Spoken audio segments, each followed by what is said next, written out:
When you think of anime, what stands out most is probably the insane heroics the main characters pull off. From defeating someone much stronger than them to saving the galaxy by sheer willpower alone, there's no shortage of epic moments to supercharge your mind with pure awe. But for every moment of glory, there's another where things don't end so well. Sometimes the strength we see from others is built on the backs of those before them. Sometimes the characters stray into darkness, less likely to return each time. And sometimes things were never in their control to begin with. Those are the moments we'll be talking about today, with 5 of the best moments in anime where the protagonist fails.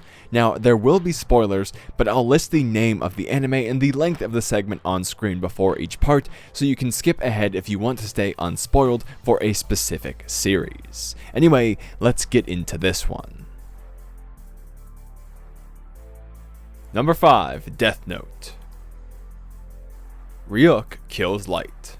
I don't need to tell you how massive an anime Death Note is. The 4D chess match between a de facto god of the New World and nearly supernatural detective is insane, quirky, full of potato chips, and leads to some of the most intense moments of all time. Light and L take turns besting each other at every twist in the Kira case, developing a deep rivalry and, for a time, a genuine friendship as well. This makes L's death all the more crushing, watching his perceived friend subtly gloat as the life drains from his tired eyes. It seems for a moment as if Light was right and the execution state of his new world would prevail. The moral quandary was at an end. Then, Light goes on to fall to his hubris, and it seems that Mello and Nier proved the opposite and rejected his godhood. But in the final moments of the anime, we learn it didn't matter anyway. Light only has the powers he does because Ryuk decided to gift them to him and allowed him to keep them. He could have ended it at any moment if he weren't so bored with eternity. And when the game is up, he makes this apparent, taking the life of an already dying man, gloating like Light did to L. It's fitting the two men received the same fate, one last string binding their souls together. And it makes everything that happened over 37 episodes meaningless. It wasn't about Light or L or their chess match or even who was right. It was about boredom. The whim of a mischievous god who decided to toy with human life for his own amusement. In the final moments, this becomes the question. Is that all we are, just ants under the magnifying glass of a static-lived ethereal being? Is there any reason to our existence? And in quite a meta way, were we simply bored and looking for entertainment, just like Ryuk?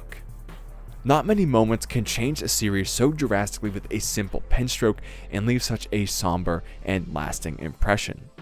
For all the final arc shortcomings, this is the perfect ending. Number 4, Hellsing Ultimate. Alucard vs. Luke Valentine. This one may seem like a bit of a stretch given Alucard's victory here, but I'm counting it because that wasn't his real goal. He makes it obvious from the start that his want is to break his boredom, understandable given a near immortal status. Now, something important about this moment is that you know what you're getting into with Hellsing Ultimate. It's edgy, bloody, and you just want to see Alucard fuck some stuff up. And the best early glimpse into the true insanity and power behind his red coat is right here. It's not eloquent, but it's undeniably entertaining. The way Alucard maintains his creepy smile while being shot to pieces, contrasted against Luke Valentine's concern, building to the reveal of his more powerful form, is just satisfying. And it has some very technically perfect stuff, like the voice acting being on point, breaking just slightly to show how excited and then how disappointed everyone's favorite backwards Dracula is. It's not going to win any awards, but it's a beautifully animated yet gruesome scene that's well worth a night in when you're feeling up for it. This moment speaks more about him than just boredom and disappointment though. His reaction to Luke's cowardice is very telling, as the dismay shines through his voice and demeanor for a moment before he returns to his usual insane vigor. It doesn't affect him much, because this isn't the first disappointment of his long life, this is just another in a lengthy trail of blood. Luke Valentine thinks he's special, designed to kill Alucard, but it comes to be the exact opposite. Because nothing is special to the near immortal. This is the power and apathy of Alucard in one nice gory package. I may not love Hellsing Ultimate, but god damn, it's built on a strong character with some amazing moments. Number 3. Psychopaths. Shogo Makishima kills Yuki. I'll spare you my usual rant about my love for psychopaths and get right into it.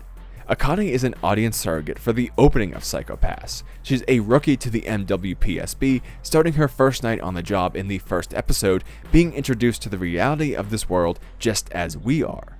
What she sees is shocking. From the outside, this future take on Japan looks stellar, an advanced society with extremely limited crime, near full employment and efficiency to no end.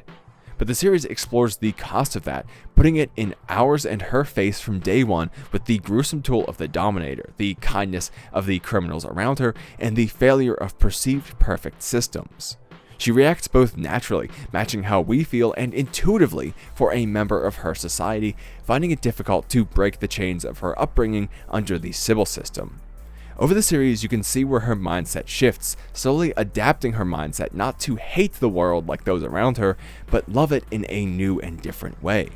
And the largest factor of that is Shogo Makishima. As a sort of glitch in the Sybil system, he perpetuates crimes under the name of freedom and choice, dissatisfied with a system which robs the human soul of those necessary traits. And Akane simply gets swept up in his storm, used as a test of the ideal citizen because she was just there. He tests if there was any free will under Sybil, if we can have a value in life without it, and can someone take fate into their own hands. The answer across the board is no, as Shogo Makishima kills her closest friend before her eyes. This moment is amazing, not just for the philosophical revelations that begin, but how they follow through. It doesn't quite make sense at the time, but we come to understand it as she does. Akane never dives blindly into revenge, a stark contrast against Shinya Kogami. Instead, she grows to understand both men while trying to save the world under her own methods, those she views as moral. It's the harder path, but she turns into an exceptionally strong character along the way, starting right here. Never again does she shake in the face of danger, or hesitate to dispatch an enemy when it's justified. This is the moment she turns from an audience surrogate into a grade A badass because the fate of the world demanded it of her. Her newfound strength contrasted against her weakness in those terrible minutes of her life. Not to mention, it's quite technically perfect as well, mixing the main 3 character stories into one tale in a very natural and engaging way. It's memorable, endlessly impactful, and tone-setting for the rest of the season. One of the greatest moments of the greatest series. Before we start this moment, skip to the time on screen if you haven't seen TRIGUN yet. I refuse to spoil such an amazing anime's most pivotal and dramatic moment right here. It's worth so much more going into this superb anime blind. Number 2. TRIGUN. Vash is forced to kill Legato. TRIGUN is the oft-forgotten gem of the 90s, along with Cowboy Bebop, exploring some of the same territory, but with a much more kind and genuine protagonist. Where Bebop is about loneliness, TRIGUN is about togetherness. Vash the Stampede spends the entire anime refusing to end a single life, even when provoked to his limits. He simply sees it as wrong. He has no right to determine someone else's fate, a stark contrast to his brother Knives, who seeks only domination. And Vash pays the price for his humanist nature, coated head to toe in scars, allowing the brunt of pain to always fall on his own shoulders. His story is about that cost, the naivety of such a mindset, and if it can prevail even in the harsh environment of Gunsmoke. No single scene tests this more than in episode 24 where Legato forces Vash's hand. Legato is the right-hand man of Knives and lives for the purpose his master gave him: destroy Vash. But not outright in combat, instead opting to crush him mentally, plunging the man into endless and constant emotional pain. With the power to control those around him, Legato is a chilling villain who can present a pacifist hero with only one option: allow many to die, or end the life of one villain. The forced participation in a game of numbers, weighing human life against itself. Allow his friend Millie and love interest Meryl to die at the hands of innocent people being controlled, or shoot Legato and save everyone. The choice may seem simple, but it pits a lifetime of ideals against emotion and desire and flips our hero's entire worldview on its head. Maybe he was wrong the whole time, or maybe it was just selfish in this moment. This duality is twofold, also playing on everything he encountered with Wolfwood before and every way the two characters conflicted, tying their stories in one perfect moment. And it's compounded even more, as he held steadfast when only his life was threatened, but gave in with Millie and Meryl's on the line. He can take his pain, but not the pain of others. Is that what strength is, or is that what weakness is? There's no right or wrong, just tragedy no matter what. No moment in anime nails this feeling of regret and somber change quite so well. It's the definitive best moment of the anime, and one of the greatest of all time. Number 1. The End of Evangelion. Asuka versus the 9 Evas. Evangelion is one of the most influential anime of all time, and well known for leaving the viewer feeling lost, disheartened, or downright depressed. The series is a mindflow of sadness directly from creator Hideki Anno, and the mark of his mental state at the time of production can be seen all over the anime. Despite the hopeful ending of the original anime, fans wanted something more than the abstract nature look into Shinji's mind, and he delivered the End of Evangelion, putting a much darker twist on things. This is exceptionally prevalent for Asuka. The movie picks up with her fully disheartened from the 15th Angel, unable to pilot her Eva at all. In short, her life is over. The glory and adulation she received from NERV for piloting Unit 02 was her reason for existence, in simple terms a way to ensure she was always being watched and validated, the very thing her mother failed to do by replacing her with a doll. Asuka's story is at its most basic about the attention she craves so much. So without it, it makes sense she would crumble so far, and with it once more, that she would shine so bright. The fight that follows her reawakening is one of the most beautiful ever, showcasing just how much people and Eva are linked with their chillingly human choreography. And Asuka fights for the life of every human right here, but more importantly, for her own. If she stops Seal right here, then the world would never be able to ignore her again. It would owe her everything. With how viciously she fights, I would argue that's her intention. Sure, it's about saving people, but it's also about her. This is a visceral moment, like an animal backed against the wall. You don't fight that way unless it's about the very state of your life. But she fails, and by no fault of her own. One of the false Lance of Longinus breaks her AT field, damning her to be devoured by the new Eva units in one of the most chilling displays in anime. The rage she shows here is simply the greatest of all time. She's irate because it wasn't even her fuck-up. She was about to succeed and gain her life back, but it's as if God themselves denied her. The screaming, the passionate anger behind her pushing of the controls as she hits a literal and figurative wall is perfect.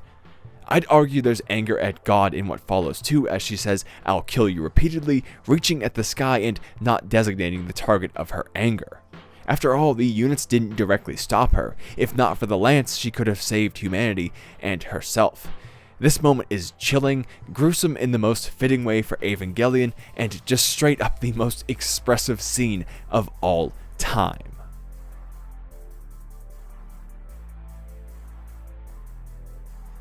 Hey there, thank you for checking out this video. This one was a little bit of a new format for me. It's a little bit of a list and a little bit of testing out a new possible short discussion format that I've been going back and forth on. So be sure to let me know what you thought of it down below, and what you thought of the content of the video as well. If you liked the moments, if you thought there were some that shouldn't be included, or a few that I missed, be sure to let me know down below, and maybe I'll throw another one of these together if it does well and it's something that you'd like to see. So leave a like if you liked it, a dislike if you didn't, and if you're new, consider subscribing for more videos a little bit like this and the ones on screen right now. But anyway, I'll let you get back on with your day and just say thank you for watching, and I hope I'll see you again soon.